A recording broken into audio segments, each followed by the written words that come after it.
I think my favorite aspect of it is just kind of like being able to go out and actually give food to people and like have a conversation with them, something that not a lot of people are willing to do.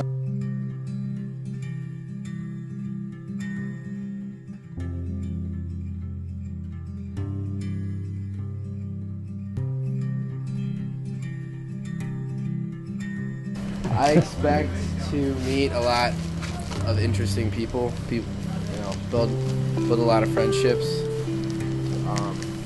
I honestly have absolutely no idea what to experience, what's going to happen. I have no idea.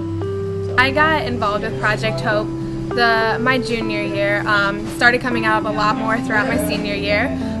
It was honestly one of the greatest experiences, very eye-opening. I mean, the first time you come out, you really don't understand the homeless population of Akron. You know, you just kind of ignore it as a passerby, like when you're younger, because you want to be like oblivious and you really don't understand. And I think the greatest thing about Project Hope is that it really focuses on building relationships. You know, we're going out every week and we're seeing the same people, and you're really like forming relationships, you're forming friendships, and it's more than just throwing a bag of food at somebody. It's like being there, forming a relationship, and being able to be there for those people and like understand how like poverty has affected them throughout their life.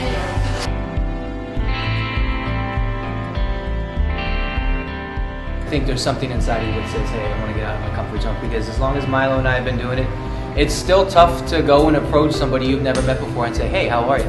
And start talking and try to strike up a conversation from nowhere. So my big thing is learn about yourself a little bit more, but also try to find out what somebody's story is. Conversation. Try to find some common ground with each other. All too often, and this is the whole purpose of Project Hope, all too often, we've all been uncomfortable and we'll roll the window up or stay back a little further off the street when somebody's flying a sign to avoid the conversation. And I think a lot of people will spend their day avoiding that. And imagine what that does to somebody's psyche. You know, that diminishes their humanity, it diminishes their dignity. Mr. Horinger and I often say you don't want Project Hope just to be an isolated Wednesday night experience, and that's how you act on a Wednesday night. You want to be able to take that Wednesday night experience and adapt it to the hallways here at school, at home. Your job as the scribe tonight is to, in your own way, in whatever way, it could be pictures, words, however you want to do it, kind of just explain the night. You're gonna dictate the night, how it happened.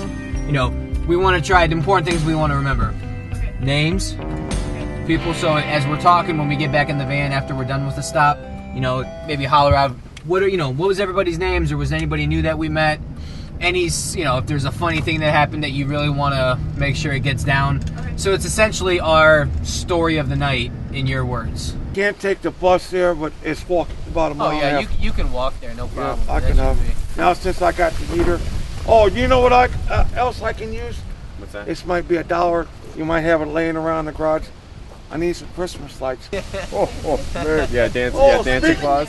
Speaking of Santa Claus, where's washcloth? He was supposed to come out. I feel terrible. Blessing the animals, huh? Yeah, I never knew about that though. Yeah, it's the feast day of St. Francis of Assisi. I never knew that stuff. The 32, man. Are you a 32 tall? No, that's length. Yeah, it's the length. Waist is 38. You're not that big. Yeah. So I think these are a little bit bigger, but double XL, which is something like that. A couple button-ups. Oh, yeah. You want that? What about this one? It's a little thicker, too. Yeah, You want That's more my sister, she's bigger. What do you think you would have done if you would have been on that big ship? Oh,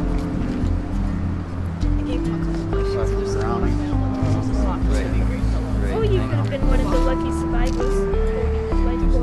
No, I probably been one of the coal workers. Thank you guys are on the coal. The church beyond this one, what's it called? Trinity. Lives right there. Actually, where you guys were heading down towards where we saw you last week.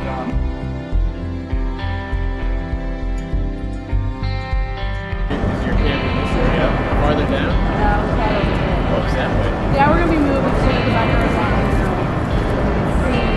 I'm trying to be active. Where we walked up, it's kind of the fire pit area. When we were coming maybe about a year and a half ago, this would probably have, I mean, at the most we saw it was about 8 to 10 people living in this area.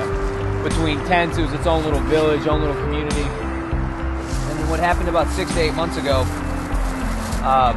a lot of the people that are living down along the tracks, they ended up getting pushed out.